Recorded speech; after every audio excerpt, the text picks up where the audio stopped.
maganda ang tubo. Kung yan ay buhaghag, malagkit na lupa, maganda po yung tubo. Hindi siya gaanong picky. Huwag mo lang siya pupunta sa mga shade.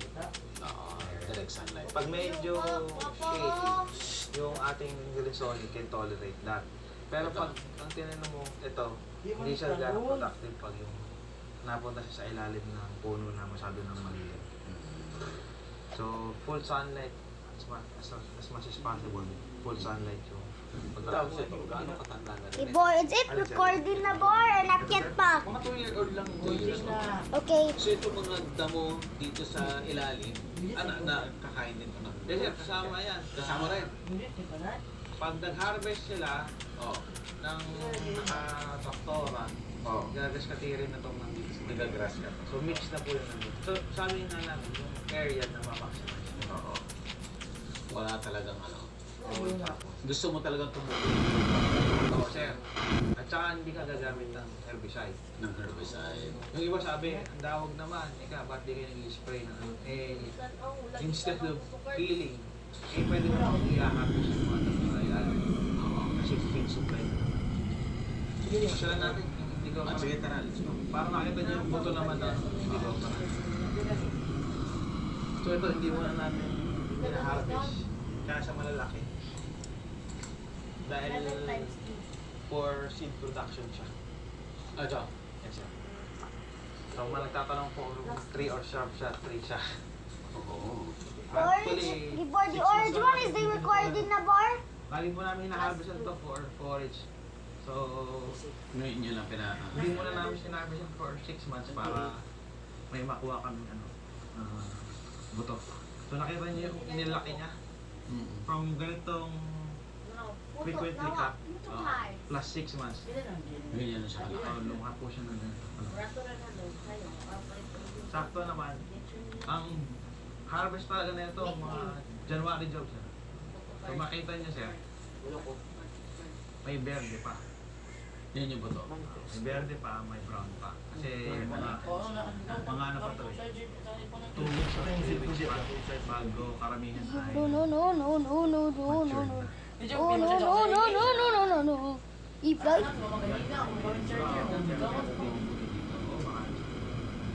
Sipag din sila. So pag tumatanda yung indigo para nagiging dark green yung mga leaves nila. So pag nakuha mo na to ng seeds, Ito siya, balik ka, mag-cut ko ulit sa maliit. pwede siya. Ibabalik mo ulit siya sa forage production. Oh, I see. Ayan, ang dami. Kung mapapansin niyo po sa may ilalim, wala nang ibig gustong tumubog. Tanda mo. Nagkaroon na ng wind suppression. Yung simpleng paglilim lang ng tanim natin. Ang perfect example niyan ay meron kaming farmer from Manikla.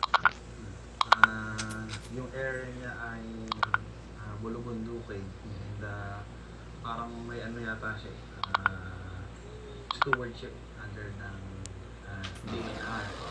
So, dati, bear, parang grazing land na yan, puro talahi. So, he's into good production. Ina-assist natin siya. Tinaniman nila ng indigo kara. Ginawain lang nila, just like yung ginagawa natin sa nursery. Palalakin lang nila ng up to 2 feet yung kanilang seedlings. During the peak of rains, magtatanim sila. Tapos papabayaan na nila yan. Pag lumaki yung indigo okra, minsan 1.5 years or 2 years na hindi lang nila puputulan from planting. Mamatay yung talahi at saka pugon sa ilalim. So, madalas kasi problema yan yung talahi. Ang hirap kapayin yung talahi at saka ng pugon. Gagaskatirin mo, herbicide mo, susunugin mo, tapos tutubo na naman ulit. Pero yung nakita namin doon, kalahating bundok na yun. Small hill, yung nandun. Ganito, mas malaki nga yung mga itsura ng indigo pero na-control yung yung pugon at saka yung talay in an organic way. Hindi sila gumastos ng fuel, hindi sila na use ng herbicides. Pero pwede nang gamitin for agriculture yung lugar kasi nga yung ginawa nila sa hindi ko akala. Ito yung tinutumbuhan ng flowers. Kaso siyempre, yung bunga na yung iba. Oo. Ito po, mukhang nalaglag na yan. Bunga. Nalaglag na Oo, yun. pero dyan naka-attach din yung Yung ka rin nakatouch mo. Ay, ito. ayan, ito Kung ba? ubos yan. Nalaglag. So, tutubo dito yan. Oo, sir. Depende kung makalitit. Most likely, pag ito pinutulan na namin, lahat yung na-deposit Nasa ilalim. na, Tutubo yan. parang gene bank, ay, seed bank na nasa ilalim. Oo. So, pwede mo rin yung ano yan, yung transplant. Pwede, sir, pero hindi na namin ginagawa yun. Oo. Mas manageable sa atin yung ano. Diretso ka lagi sa nursery. Magsi-seedbed ka na, tapos Seedbed, later. oo. Ayun, malaking damo rin yung fertility na yun, namatay na. Ano yan? Ano yung sir yan? Guinea grass. Kinakain din yan, di ba? Yes, sir, kinakain. Ibang variety ng ano, ng guinea grass. Pero dahil nga sa naliliman ang naliliman, nasosuppress yung ano, growth na Yung nag-start na siya. Napier, may mga bagong ini-introduce sila na variety. Yung pakchong. Pakchong, Oo. tapos meron pang iba pa, yung China pakchong. Hindi ko pa na rinig yung China pakchong. Pero yung pakchong, matagal naman na yung pakchong. Baby back Chris! Hindi niya talaga sa ano. Oo. Sa Florida. Pinastak siya. Hindi na. So, kailangan may irrigate mo rin siya ng maayos. Very good yields. Oo. Otherwise, saan nga niya kukunin yung Lalaki yan. na, oo. Hindi na pwede sa hangin na kukunin. Unlike legumes, soil atmospheric nitrogen yung kumukuha ng ano, nitrogen.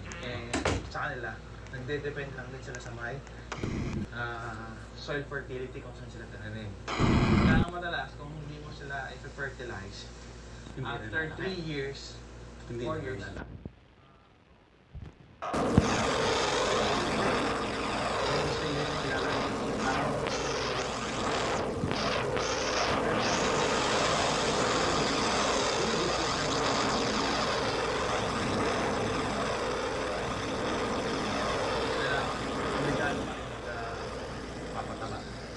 Manure man yan or organic Ooh. fertilizer.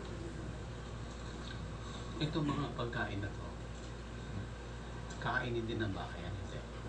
Yes, sir, kakain mo. Kakainin din. Kakain mo. Oh, mama! There's no ruminants.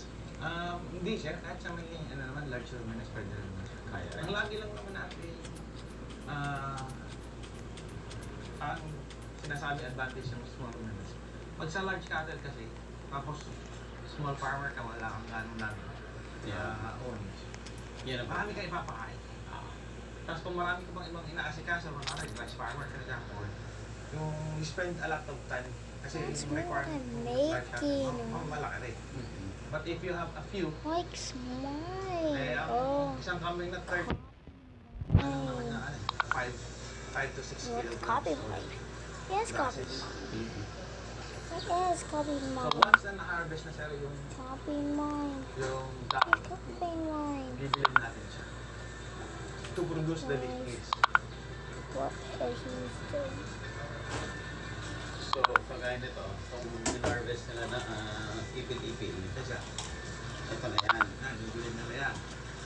Bibilin.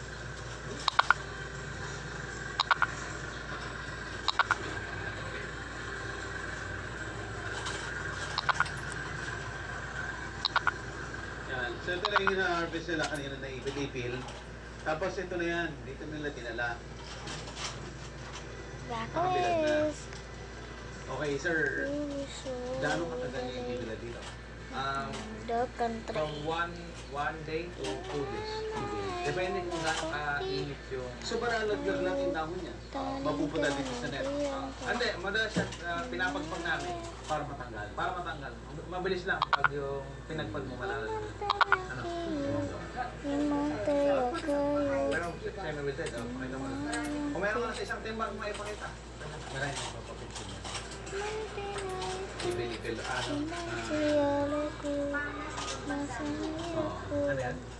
yung Okay.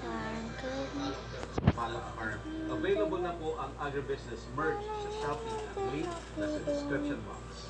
Mamalengke online. Walang kayong mamalanda yung ba?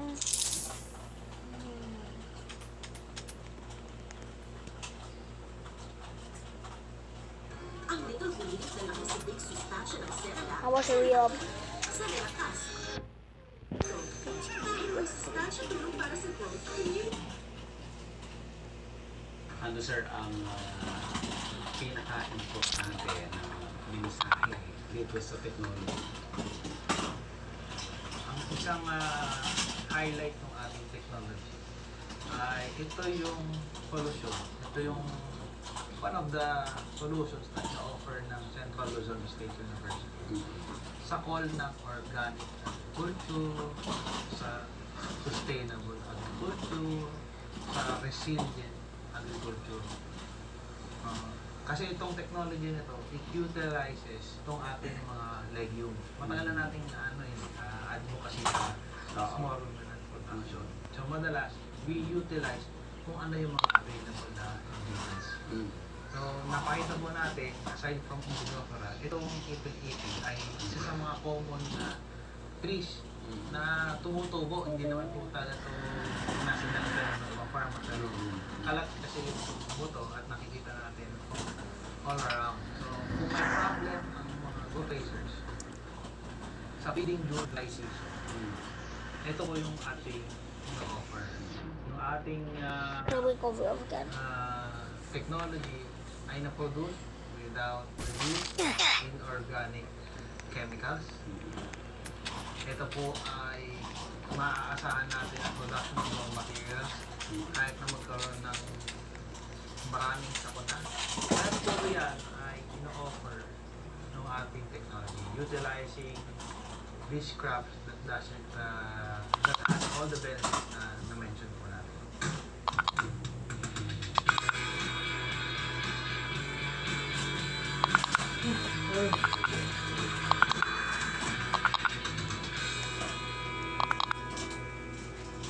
So ito ngayon yung pelletizing machine. Dito natin gagawin. Yes. Ito po, ang kwento sa atin nga nung Dr. Armando Espino. Akala niya, binibiro lang siya ni Dr. Edgar Orden. Nung sinabing, halika nga dito, gawa nga tayo ng pwede ka mamuha ng pelletizing machine. Eh, sabi lang naman niya, madali lang gumawa niyan. Kasi agricultural engineer ang profession ni Sir.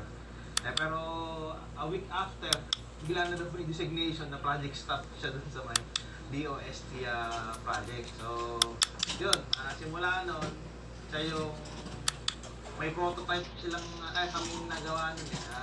Ako yung RA na nag-research assistant na nagdadala ng mga ingredient kay Sir. Tapos tinetesting namin kung ano yung performance ng machine. So, yun, hindi pa talaga ganito itsura nun, including the component.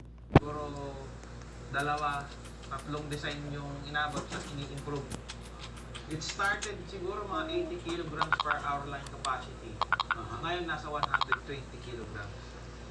Pero yung nabanggit ko kanina na alak, Apayao Livestock Agricultural Cooperative, yung gamit nila doon, inaabot ng 190 kilograms per hour CLSU portable pellet mill. So ano lang yun, yung prime mover lang nila doon naging 10 horsepower. Ito kasi ang gamit natin dito, 7 horsepower. So yung pinapakain natin sa mga alaga, tinitimbang muna para namumonitor natin kung yung requirement ng buong herd namimit natin. Ching, Ilang ching, kilo mong ka? Hindi, nakasakay ka kasi nung babaka mo na siya. Ayan siya, sige. Okay.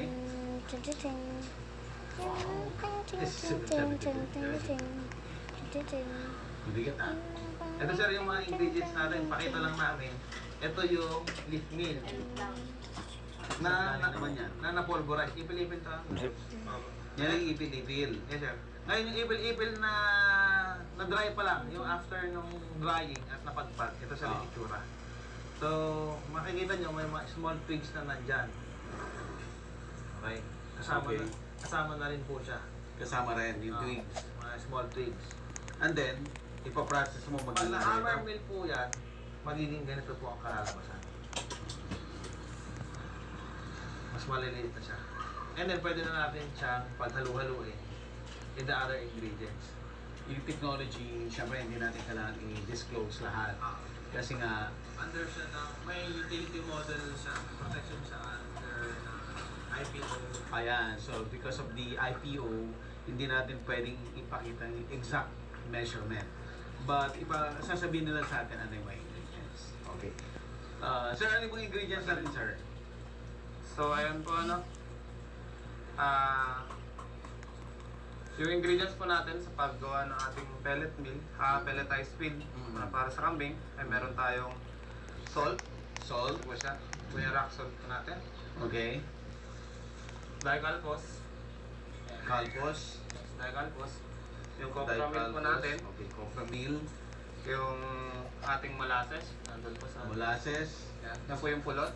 Pulot, oo. And rice bran D1 po. Rice bran. So, byproduct pa rin po ito ng Rice. milling ng rice natin. Okay. And then yung ating process na leaf meal. Sa itilipin. Yes po, sa ipilipin. Okay. So, ang gagawin po natin para sa mixing, hindi po natin bibiglain na paghahalo-haloin lahat. So, meron po tayong pre-mixing na tinatawag. Okay. Ibig sabihin po, uunahin po muna natin i-mix yung mga pinakamaliliit na ingredients. Sunod-sunod yan hanggang sa pinakamaraming ingredients para mas maganda po yung kanilang mixing. So, kailangan po homogenize po lahat ng mga materials po natin. So, ibig sabihin po, well-distributed po dapat dun sa formulation po natin. Okay. Ayan. So, yung unang dalawang pinakamaliliit po na ingredients, yan po yung salt at saka dicalpos po natin. So, after po niya ma-mix, susunod po na ihalo natin ay yung ating copra meal. Copra meal. Yan po, yung copra meal po is byproducts pa rin po sa paggawa, galing po sa mga paggawa ng oil. Galing po sa ating coconuts. So, ito po yung Ito pinagpistisa. yung natanggalan ng oil. Opo, ito po yung natanggalan ng oil. So, mimix na po natin. Sige. So, ang mga nagtatrabaho dito ay mga estudyante po dito sa CLSU. po. So, assisted po tayo ng mga OJTs po natin. So, kapag consistent na po yung mixture natin, Pwede nang tikman yan bago tayo mag-proceed. so far po, medyo mapait-pait po lang po yan dahil sa copra meal.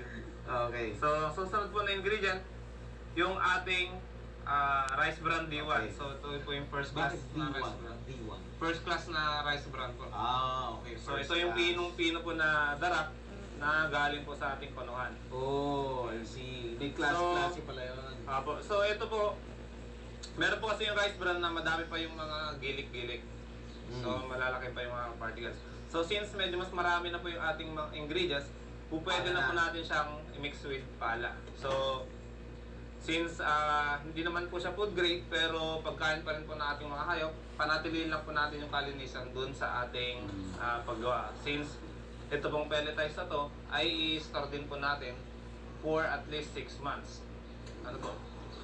So, yung pelletized feed po natin, pwede po siyang mag-last until 1 year. Pero, since ang tinatarget lang natin ay para mabigyan daan yung problema during dry season, nakakulangan ng pagkain.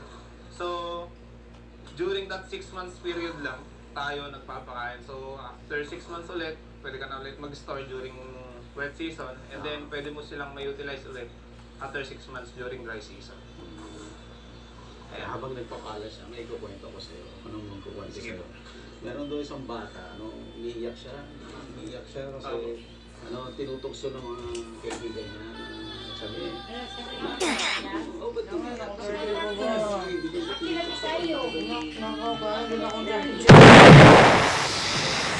No pa.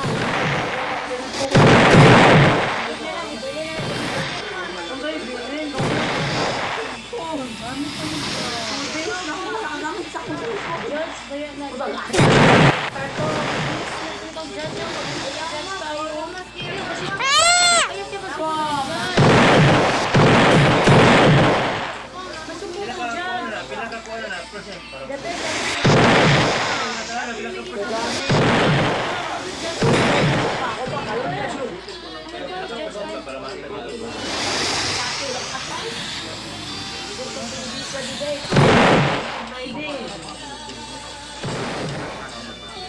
ka percent na kaya pa? Alam mo, ilang ka percent?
Bawi lang po ng anyan.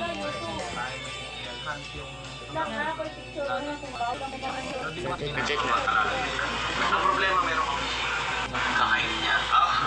Kaya kung mag-aantay ka lang dun sa nalaglag, eh wala na. So 4 times a day yung dumadaan. What are you doing? Estudyante rito. Yes, sir. Anong major nila? Animal science, sir. Animal science. Specialized in Charge it. small ruminant production. Charge it. So talaga yung ulo, talaga lalaki, no? Kasi ginagawa. This is the worst day ever wanna charge it.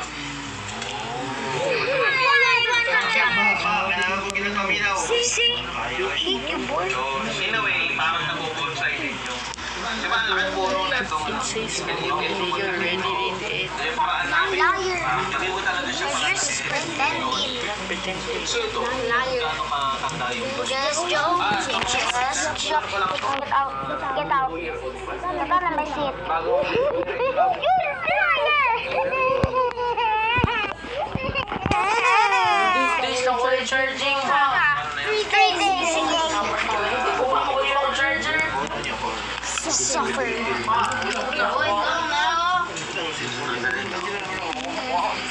Okay, so ito harvest na this bill.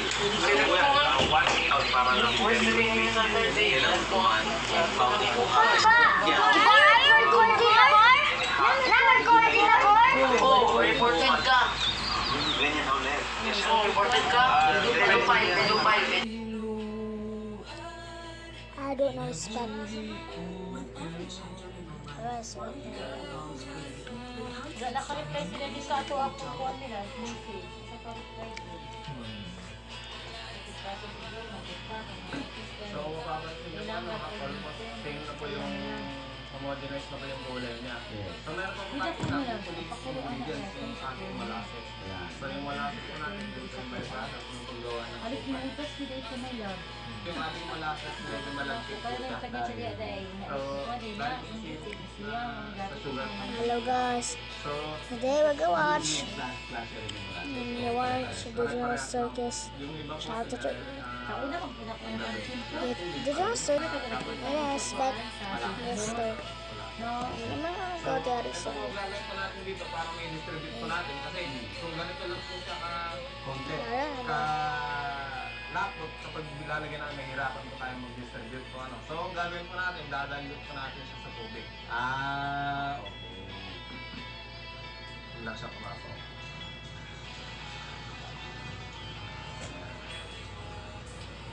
Okay. Ikaw lang, Pin.